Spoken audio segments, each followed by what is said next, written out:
Unidade 4, Ser Humano e Saúde. Aula 17. Revisão e avaliação. Muito boa tarde, meus queridos alunos. Estamos agora retornando para a segunda parte da nossa revisão, certo? Dos principais conteúdos que nós estudamos na unidade 4. Então vamos começar relembrando de um conteúdo de extrema importância com relação ao calor e à temperatura. Esse conteúdo chama-se dilatação térmica.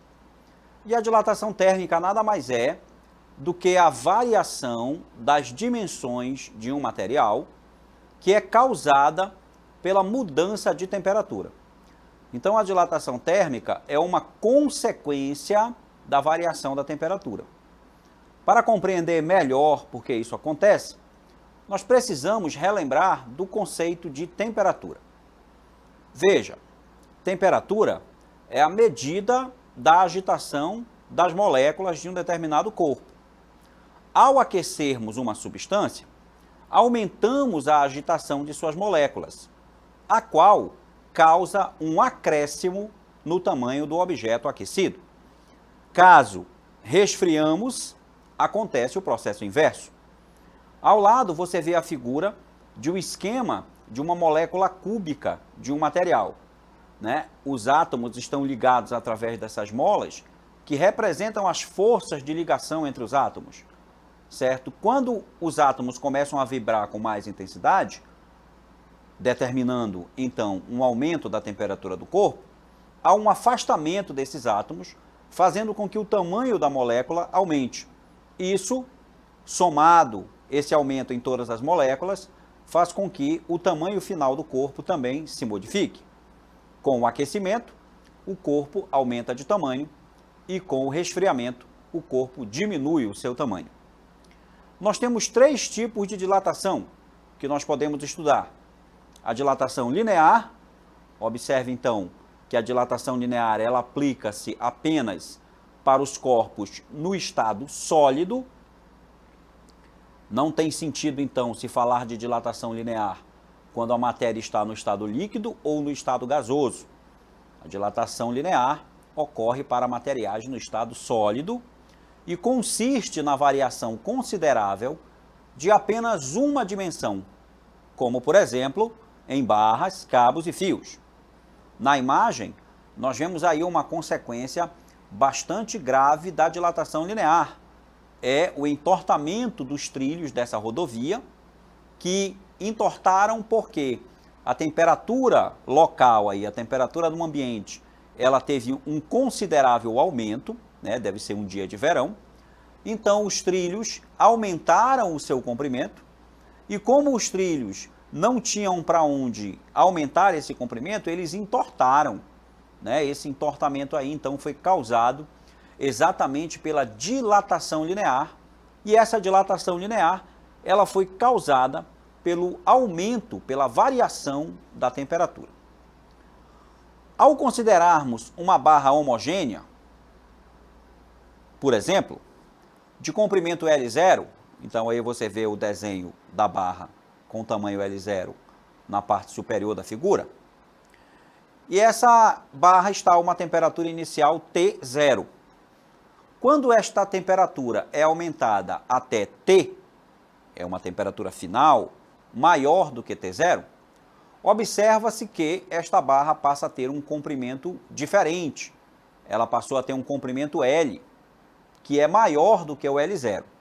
Observe então que a barra modificou o seu comprimento e o acréscimo no comprimento ali, né, a diferença entre o L e o L0, é o que nós chamamos de dilatação linear, ΔL. Com isso, é possível concluir que a dilatação linear ocorre de maneira proporcional à variação de temperatura e ao comprimento inicial L0. Mas, ao serem analisadas barras de dimensões iguais, mas feitas de material diferente, sua variação de comprimento seria diferente. Por isso, a dilatação também leva em consideração as propriedades do material, do que o objeto é feito. Esta constante é chamada de constante de proporcionalidade da expressão e leva o nome de coeficiente de dilatação linear. Na tabela que nós iremos observar agora, nós vemos os valores dos coeficientes de dilatação linear para alguns materiais. E você vê, então, que dependendo do tipo de material, nós temos um coeficiente de dilatação diferente. O que significa que materiais que são diferentes dilatam de forma diferente. Alguns dilatam mais, outros dilatam menos. Aqueles que têm maior coeficiente de dilatação aumentam mais, sofrem mais dilatação. É o caso do alumínio, é o caso do cobre, o caso do chumbo, do mercúrio, que tem valores de coeficiente de dilatação bastante altos. Os elementos que dilatam pouco, ferro, aço, vidro, têm uma dilatação menor. Assim, podemos expressar a equação matemática para a dilatação linear. ΔL é igual a L0 vezes alfa, que é o coeficiente de dilatação, vezes ΔT, que simboliza a variação da temperatura. A unidade usada lá para o alfa, para o coeficiente de dilatação, é o inverso da unidade de temperatura.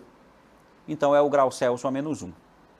E caso queiramos calcular qual é o comprimento final do corpo, o comprimento final L é o ΔL, que foi o acréscimo de comprimento, mais o comprimento inicial do material L0. Temos um exemplo aqui, para relembrar você, do cálculo da dilatação linear. É um exemplo que diz o seguinte: o mastro de uma bandeira é feito de alumínio, com o alfa igual a 2,4 vezes 10 a menos 5, graus Celsius a menos 1. Esse aqui é o valor do alfa. Ele possui 5 metros de comprimento, quando a temperatura é 22 graus. Então, esses dados são os dados iniciais para o problema. Em um dia de verão, a temperatura sobe para 42 graus, sendo assim, determine, letra A dilatação linear do mastro da bandeira. ΔL, dilatação linear, é igual ao comprimento inicial, vezes o coeficiente de dilatação, vezes a variação sofrida pela temperatura. Muito bem. Logo, o nosso ΔL, a nossa dilatação linear, será igual a 5, que é o valor do L0, multiplicado por 2,4 vezes 10 elevado a menos 5, é o valor do coeficiente de dilatação, e a nossa variação de temperatura é temperatura final, 42, menos a inicial, que é 22. Portanto, resolvendo essa conta, resolvendo esse produto, nós encontramos a dilatação linear ΔL. 5 vezes 2,4, pessoal, 5 vezes 4, 20, 5 vezes 2, 10 e 2, 12. Então, nós temos 12 vezes 10 elevado a menos 5, vezes 42 menos 22 é igual a 20. Multiplicando 12 por 20, nós encontramos 240. 12 vezes 20 é igual a 240. Vezes 10 elevado a menos 5. Agora vamos expressar esse valor em número decimal. Vamos tirar ele dessa representação com potência. Vamos andar 5 casas com a vírgula. Então, o resultado é 0,0024 metros. Aqui está o quanto vai aumentar esse mastro de 5 metros de comprimento quando a temperatura aumentar em 20 graus. Qual é o novo comprimento do mastro da bandeira? O novo comprimento é o comprimento final, igual ao ΔL, que é a dilatação que ele sofreu, mais o comprimento que ele tinha, L0.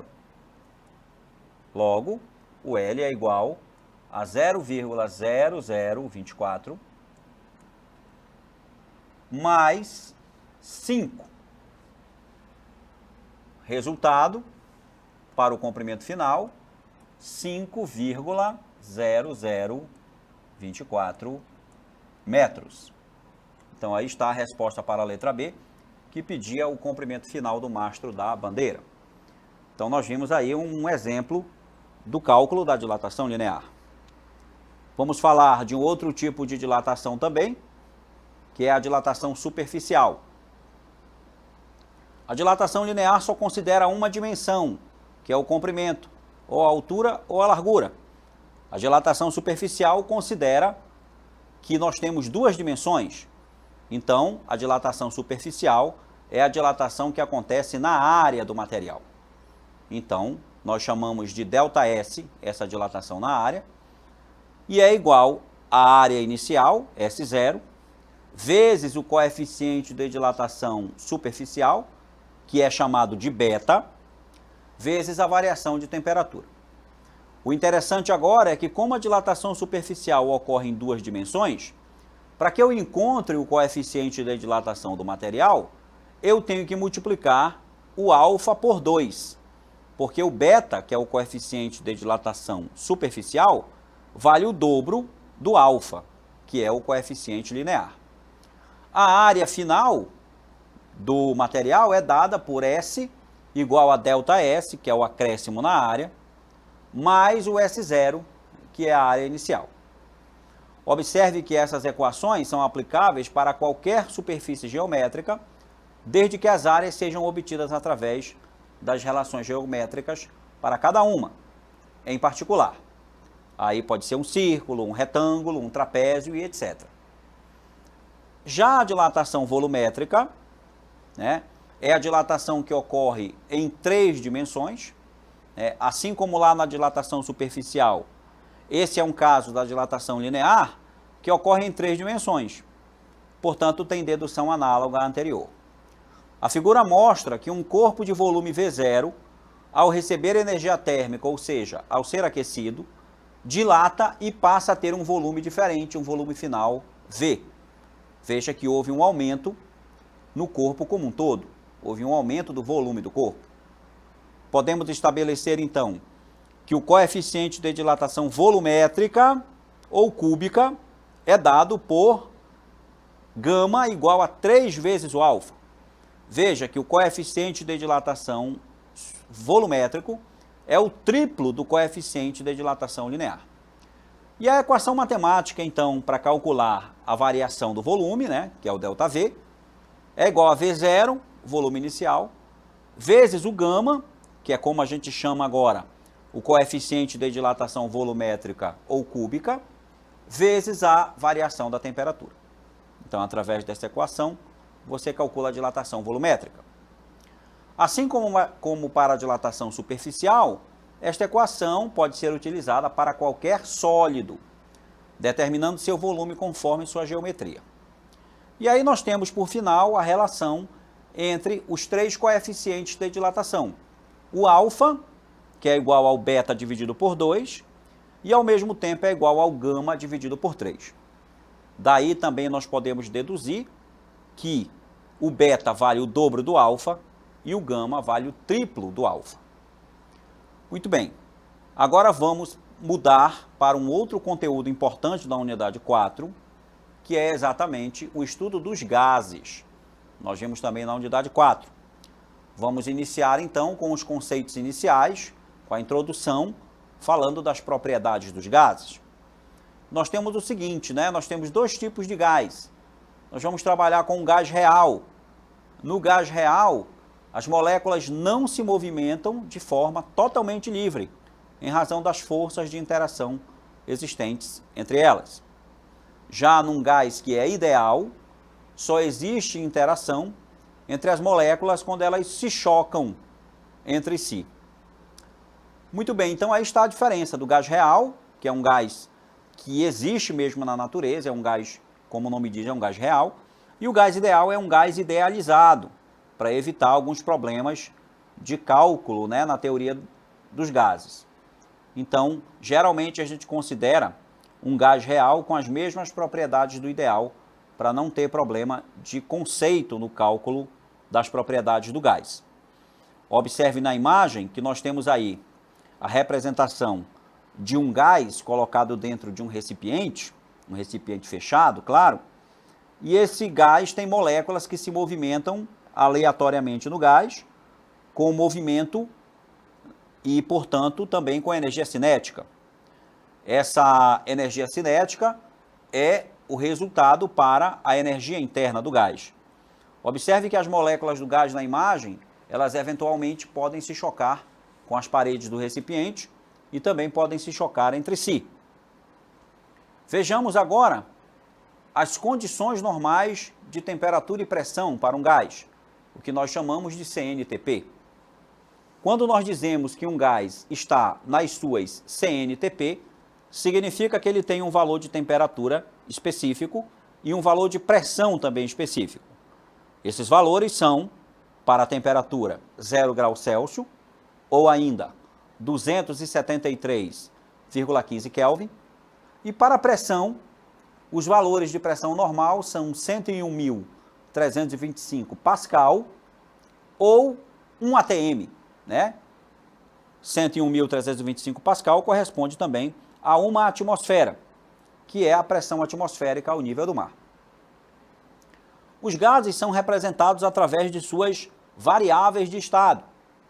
Essas variáveis de estado são grandezas que servem para caracterizar certa quantidade de gás no que se refere à sua quantidade de energia interna. E o que é então a energia interna? É a soma de todas as energias cinética de translação e de rotação, ou seja, energia de movimento. Lembrando daquela imagem que nós vimos agora há pouco, do gás, as moléculas do gás em movimento dentro do recipiente, esse movimento das moléculas é que gera a energia interna. Agora, nós temos 3 variáveis de estado importantes que nós vamos estudar. Primeiro, a pressão, que é calculada em Pascal. A pressão que um gás exerce é devido ao choque de suas partículas contra as paredes do recipiente. Relembrando de novo da imagem, você vê que as partículas, né, as moléculas do gás, elas se chocam com as paredes. Esse choque com as paredes é que define o que é a pressão. Então, se tiver muito gás e muita molécula se chocando contra as paredes do recipiente, significa que a pressão é muito grande. Se tiver uma pouca quantidade de gás e poucas moléculas se chocando contra as paredes do recipiente, a pressão é menor. Temos também o volume. O volume representado pela letra V, que é definido em metros cúbicos. É o volume de um gás perfeito, medida da capacidade oferecida pelo recipiente que contém o gás. Isso significa o seguinte, pessoal, é que quando a gente vai definir o volume de um gás, na verdade a gente calcula o volume do recipiente onde o gás está contido.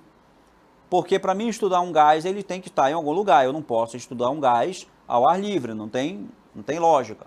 Eu tenho que colocar esse gás dentro de um recipiente, tá? Como, por exemplo, é o gás de cozinha. Onde é que vem o gás de cozinha? Ele vem dentro daquela botija, né, de ferro lá, porque se você abrir aquele negócio, o gás escapa. Então, o gás está contido ali dentro. Qual é o volume daquele gás lá dentro da botija? É o mesmo volume que a botija tem. Então, o volume do recipiente é o próprio volume do gás a ser estudado.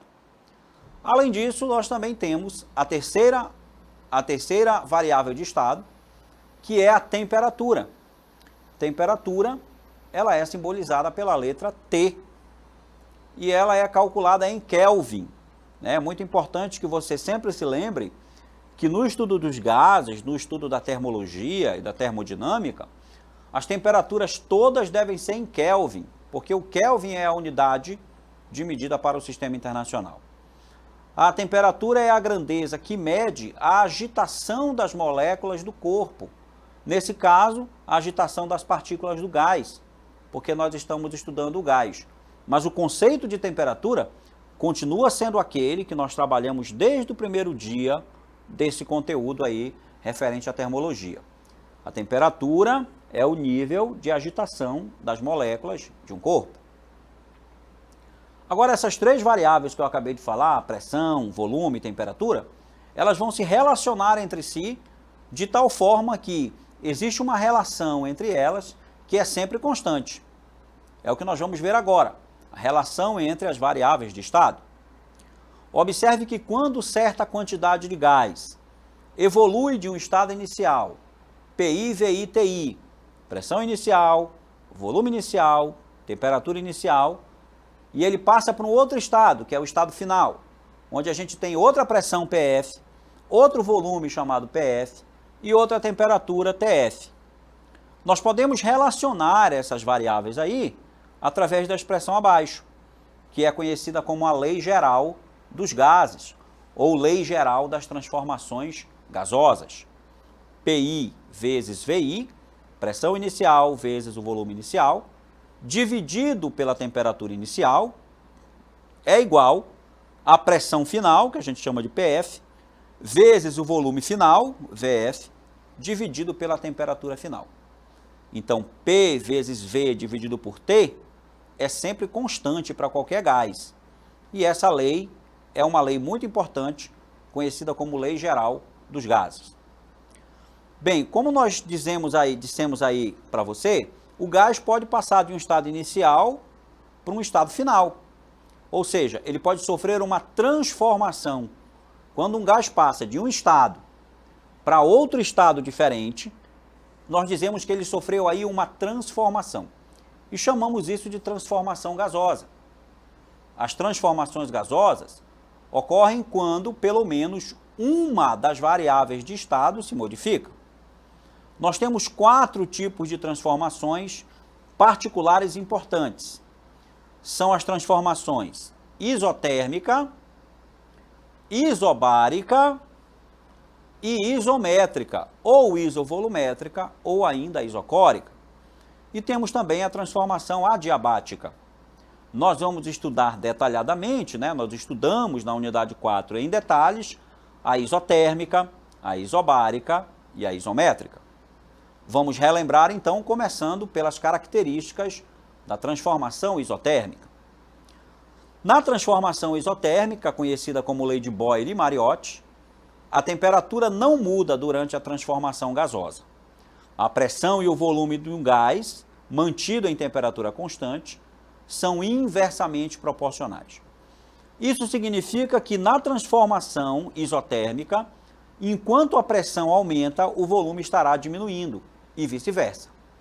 A expressão matemática que define a transformação isotérmica é PI vezes VI, pressão inicial vezes volume inicial, igual a PF vezes VF, pressão final vezes volume final. Já na transformação isobárica, que é a outra transformação, quem é mantida constante é a pressão. A pressão constante caracteriza uma transformação isobárica. Nesse caso, as grandezas volume e temperatura serão diretamente proporcionais entre si. Se o volume aumenta, a temperatura também aumenta. E nós temos aí a expressão para a lei de Charles e Gay-Lussac, que é VI sobre TI igual a VF sobre TF. Temos aí, para relembrar, um exemplo de como calcular as variáveis de estado, utilizando exatamente a equação da transformação isobárica. Um gás no estado 1 apresenta aqui um volume de 14 litros. Volume inicial, 14 litros. Pressão de 5 atm e temperatura de 300 Kelvin. Então, eu tenho aqui uma temperatura inicial, 300 Kelvin. Ok? Qual será o volume do gás em o estado 2 se a temperatura for dobrada, mantendo a pressão constante? Bem, se a temperatura for dobrada, então a temperatura final será 600 Kelvin. Qual será o novo volume? O volume final. O volume final. Então, aqui, VI dividido por TI é igual a VF dividido por TF. Veja, volume inicial, 14. temperatura inicial 300, igual volume final, nós vamos descobrir, dividido por temperatura final 600. Simplificando aqui os denominadores, ó, corta um zero daqui com zero daqui, outro zero daqui com outro zero daqui. E aí nós multiplicamos os meios pelos extremos, né? Esse por esse, 3VF. Em seguida, 14 por 6, nós vamos encontrar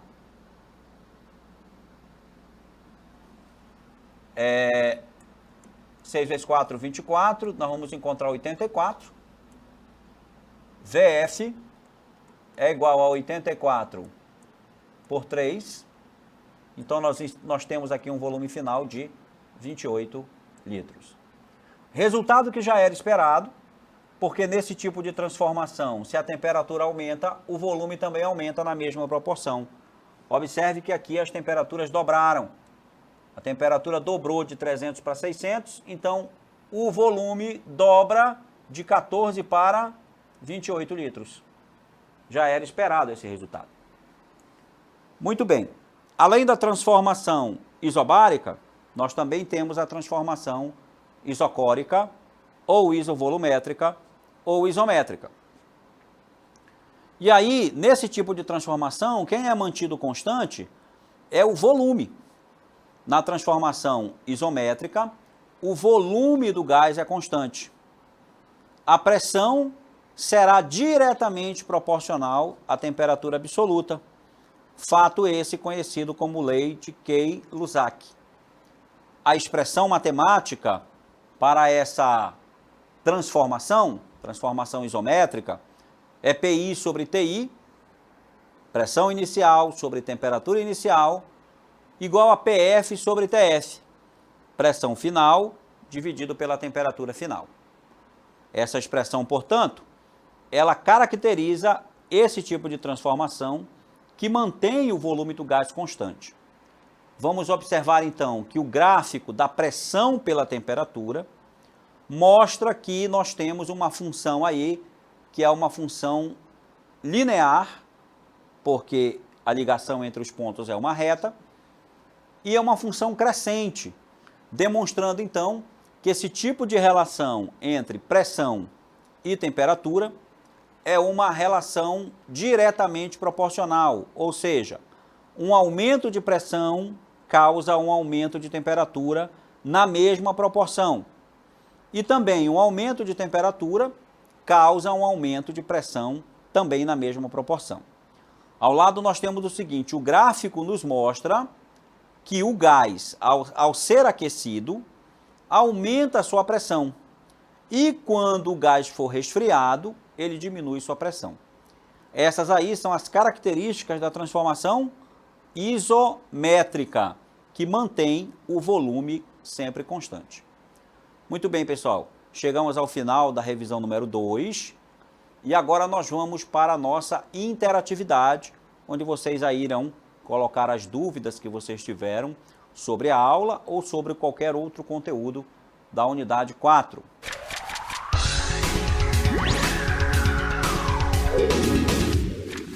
Boa tarde, meus queridos. Estamos de volta agora para a leitura da nossa avaliação. Vamos começar então aqui com a professora Risolda. Ela vai começar a leitura para vocês. Muito bem, eu vou começar então com a questão número 1. Pode-se afirmar que calor é, letra A, a energia contida em um corpo, a energia que se transfere de um corpo para outro quando existe uma diferença de temperatura entre eles. Letra C, um fluido invisível e sem peso que é transmitido de um corpo para o outro. Letra D, a transferência de temperatura de um corpo para o outro. E letra E, a energia que se transfere espontaneamente do corpo de menor temperatura para o de maior temperatura. Marque apenas uma das alternativas, que apenas uma é a correta. Questão 2, valendo 1,5 ponto.